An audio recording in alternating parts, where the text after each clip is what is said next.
جیسے ایک دم آپ قبر کی بات کرتے ہیں، موت جس وقت آ رہی ہوتی ہے بلکہ موت آنے سے بھی پہلے جب ملک الموت آتا ہے تو اسی وقت کلیئر ہو جاتا ہے کہ اس نے جنت میں جانا ہے کہ جہنم میں جانا۔ نبی کریم صلی اللہ علیہ وسلم نے فرمایا ملک الموت جان نکالنے آتا ہے، حضرت براء بن عازب رضی اللہ تعالیٰ راوی ہیں اس حدیث کے، کہ ملک الموت آ کے کان کے پاس بیٹھ کے اس کو کہتا ہے بھی جان نکلنی ہے، ادھر ہی پڑا ہے دنیا میں، تو وہ آ کے کان کے پاس کہتا ہے اس کو جس نے جنت میں جانا ہوتا ہے اس کے لیے وہ جنت سے کفن لے کے آتے ہیں، خوشبودار کفن جس میں روح ڈالنی ہوتی، اور جس نے جہنم میں جانا ہوتا ہے اس کے لیے وہ کفن جہنم سے لے کے آتے ہیں، بدبودار کفن ہوتا ہے۔ فرشتے ساتھ ہوتے ہیں، ڈیوٹیاں لگ جاتی ہیں، سب بیٹھے ہوتے ہیں، وہ آ کے کان میں اس کے پاس کہتا ہے یا ایتھا النفس الطیبہ، اے پاکیزہ روح، اخرجی نکلو، اللہ اکبر، الی مغفرۃ من اللہ ورضوان، اللہ کی مغفرت کی طرف اور اللہ کی خوشنودی کی طرف نکلو، گویا اللہ کی مغفرت اور خوشنودی تیرا انتظار کر رہی۔ یہ آواز آتی ہے جان نکلنے سے پہلے، اسی وقت پتہ چل جاتا ہے کہ اللہ کی خوشنودی میرا انتظار کر رہی ہے، اللہ کی مغفرت میرا انتظار کر رہی ہے۔ لہذا نبی کریم صلی اللہ علیہ وسلم فرماتے ہیں پھر وہ بھاگ کے نکلتی ہے وہ روح، جس کو پتہ چل جائے اسی دنیا میں پڑے پڑے کہ میرا اللہ مجھ سے خوش ہے اور اللہ نے میری مغفرت فرما دیا ہے۔ یہ مجدہ تو، یہ خوشخبری تو اسی وقت سنا دی جائے، فوراً نکلتی ہے، ایسے جیسے مشک پانی کی بھری ہوئی ہو اس کا بند کھول دیا جائے، اور یوں جیسے ایک دم پانی نکل جاتا ہے وہ نکل جاتی ہے آسانی سے، اور فرشتے اس کو جنتی کفن میں لے کے خوشبودار کفن میں لے جاتے ہیں۔ لمبی حدیث ہے۔ لیکن جو دوسرا کافر اور منافق اس کے پاس وہ جہنم سے کفن لے کے آتے اور اس کے کان کے پاس آ کے کہتے ہیں یا ایتھا النفس الخبیثہ، اے ناپاک روح، اخرجی الی سخط من اللہ وغضب، نکلو اللہ کی ناراضگی اور اللہ کے غصے کی طرف، اللہ کی ناراضگی اور اللہ کا غصہ تیرا انتظار کر۔ جس کو اس دنیا میں پڑے ہوئے یہ پتہ چل جائے کہ میرے اللہ کی ناراضگی میرا انتظار کر رہی ہے، میرے اللہ کا غصہ میرا انتظار کر رہا ہے، تو وہ کیسے نکلے گی؟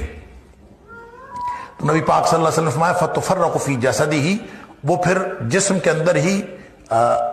چھپتی پھرتی ہے، باہر نہیں نکلتی، پھر اس فرشتے کھینچ کر نکالتے ہیں، اللہ اکبر۔ اور آپ نے مثال بیان فرمائی فینزعہ، پھر اس کو نکالتے ہیں کھینچ کر، کما ینتزع الصفود من الصوف المبلول، جس طرح گیلی اون کے اندر لوہے کی گرم سلائی ڈال دی جائے اور اون اس کے اندر چمٹ جائے تو پھر اس کو کھینچ کر نکالا جائے تو جس طرح وہ اون تار تار ہو جاتی ہے، فرمایا اس طرح سے فرشتے اس کو کھینچ کر نکالتے ہیں۔ تو یہ تو اسی وقت پتہ چل جائے گا بھائی، آپ قبر کی بات کر رہے ہیں، یہ تو یہاں موت آتے وقت، موت کے وقت پتہ چل جائے گا کہ میں جنتی ہوں کہ جہنمی ہوں۔ اللہ اکبر، دیکھنے میں موت ویسی ہے۔ تو یہ سارے مراحل اسی کے مطابق طے ہوں گے، اسی میں ایک مرحلہ اعمال نامے دیے جانے کا ہے اور اسی میں مرحلہ جو ہے وہ پھر جنت اور جہنم کی طرف چلے جانے کا ہے۔ یہ سارے مراحل ہیں، لیکن سسپینس کہیں نہیں ہے۔ یہ کہنا کہ سسپینس ہے، سسپینس والی بات جو ہے وہ میں نے ازراہ تفنن کہا تھا کہ آپ نے خود ڈالی ہے، تو بات یہ ہے کہ سسپینس کوئی نہیں ہے، یہ تو شروع سے پتہ چل جائے گا، لیکن مراحل اسی طرح سے جاتے جائیں گے۔ اور جو اس کا مطلب یہ ہے کہ جو شخص اعمال نامہ بائیں ہاتھ میں جس کو ملے گا